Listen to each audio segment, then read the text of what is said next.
KBR news కి స్వాగతం. ఇయాల ప్రయత్నం చేసి మాకు మైక్ ఇవ్వకుండా ఏకపక్షంగా కాంగ్రెస్ పార్టీ సభ్యులను మాట్లాడించి వాళ్ళే ఇవాళ సిబిసిఐడి అని అనౌన్స్ చేసుకుంటారు, ఎథిక్స్ కమిటీ అని అనౌన్స్ చేసుకుంటారు. అంటే పూర్తిగా డైవర్షన్ పాలిటిక్స్. డిఫెన్స్లో పడ్డారు కనుక సమాధానం లేదు కనుక మంత్రి గారి కంపెనీ అవినీతికి పాల్పడిందని రెడ్ హ్యాండెడ్గా పట్ట పగలు దొరికిపోయింది, ఆధారాలతో సహా దొరికిపోయింది. అందువల్ల ఈ డైవర్షన్ పాలిటిక్స్. ఏమనంటే దళిత యాంగిల్ తెస్తున్నాడు, ఇంకొక వైపు మా తమ్ముడు కౌశిక్ రెడ్డి గారి మీద ఎథిక్స్ కమిటీకి రెఫర్ చేస్తామని. అంటే ఇది ప్రశ్నించే గొంతుల మీద దాడి. మొదటి నుంచి కూడా కౌశిక్ రెడ్డి గారు నిక్కచ్చిగా ఈ ప్రభుత్వ వైఫల్యాలను ప్రశ్నిస్తున్నాడు. ఈ ప్రభుత్వంలో జరుగుతున్న అవినీతిని కౌశిక్ రెడ్డి గారు ప్రశ్నిస్తున్నారు. కౌశిక్ రెడ్డి గారు గట్టిగా మాట్లాడుతున్నాడు కనుక ఆయన మీద రేవంత్ రెడ్డి గారు పగబట్టినట్టు చేస్తున్నాడు. పోలీసులను పెట్టి కౌశిక్ రెడ్డి గారి ఇంటి మీద దాడి చేయించారు. ఇవాళ కౌశిక్ రెడ్డి గారి మీద సిబిసిఐడి ఎంక్వైరీ వేసినారు. కౌశిక్ రెడ్డి గారి మీద అనేక అక్రమ కేసులు పెట్టినారు. మీరు పెట్టిన కేసులు అక్రమ కేసులని కోర్టులే రిమాండ్ చేయకుండా కౌశిక్ రెడ్డి గారికి పలుమార్లు బెయిల్ ఇచ్చింది. అంటే ఉద్దేశపూర్వకంగా కౌశిక్ రెడ్డి గారి మీద ఈరోజు దాడి జరుగుతూ ఉంది. ఈ దాడి కౌశిక్ రెడ్డి గారి మీద కాదు, ఈ దాడి ప్రశ్నించే గొంతుల మీద దాడి, ఈ దాడి ప్రజాస్వామ్యం మీద దాడి. ఇవాళ ఎథిక్స్ కమిటీకి రెఫర్ చేస్తున్నానని ముఖ్యమంత్రి గారు మాట్లాడుతున్నారు. అసలు ఎథిక్స్ కమిటీకి రెఫరెంటు చెయ్యాలంటే అనాగరిక భాషలో అసెంబ్లీలో మాట్లాడిన రేవంత్ రెడ్డిని మొట్టమొదలు ఎథిక్స్ కమిటీకి రెఫర్ చేయాలి. బడ్వానే లాంటి భాష మాట్లాడినావు కదా, నోటితో నేను చెప్పలేనటువంటి ఉచ్చరించలేని భాషలో మాట్లాడిన రేవంత్ రెడ్డి ఫస్ట్ ఎథిక్స్ కమిటీకి రెఫర్ చేయాలి.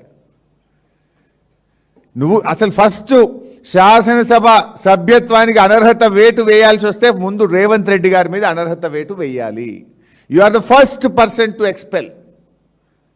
ఇది ఎట్లున్నది, నువ్వే దొంగ అన్నట్టు ఇవాళ మీరు గొంతు బిగ్గర చేసుకొని మా మైకులు ఇవ్వకుండా ఇవాళ మా కౌశిక్ రెడ్డి గారి మీద పగబట్టి ఉద్దేశపూర్వకంగా ఒక కక్షతోని ఇవాళ ఎథిక్స్ కమిటీకి రెఫర్ చేసిండ్రు అనేది రాష్ట్ర ప్రజలకు అందరికీ అర్థమవుతా ఉంది. వీళ్ళకేదో దళితుల మీద ప్రేమ ఉందని పెద్ద ఉద్ధరించినట్టు మాట్లాడుతున్నాడు.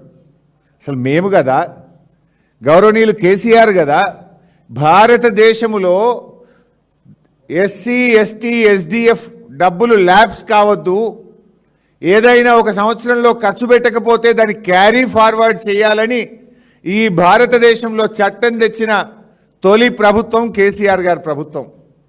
కేసీఆర్ గారి చట్టం తెచ్చినాక దేశంలో 10 రాష్ట్రాలు మన చట్టాన్ని తీసుకుపోయి ఆ చట్టాన్ని దేశం మొత్తం కూడా అనేక రాష్ట్రాలు కాపీ పేస్ట్ చేసుకొని ఇతర రాష్ట్రాల్లో అమలు చేసినారు. దళిత గిరిజనుల గురించి నిజాయితీగా ఆలోచించి ఒక చట్టం తెచ్చింది బీఆర్ఎస్ ప్రభుత్వం.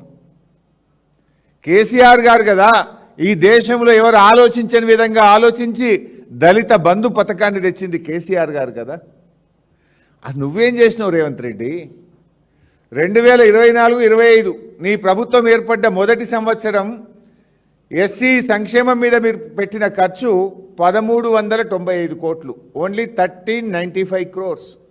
అదే బీఆర్ఎస్ పార్టీ 2021-22లో ఎస్సీ సంక్షేమం మీద పెట్టిన ఖర్చు 7361 కోట్లు. 7361 కోట్లు ఒక సంవత్సరం మేము ఖర్చు పెడితే రేవంత్ రెడ్డి పాలనలో మొదటి సంవత్సరం ఖర్చు పెట్టింది 1395 కోట్లు. నీ ప్రేమ మాటల్లో, మా ప్రేమ చేతల్లో.